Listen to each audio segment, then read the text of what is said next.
keju, lalu susu.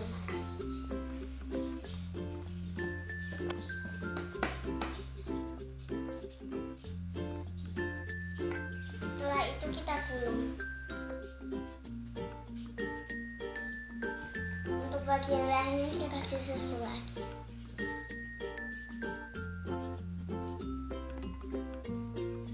Sudah goreng ya teman-teman, minyaknya yang panas, lalu kita tuangkan.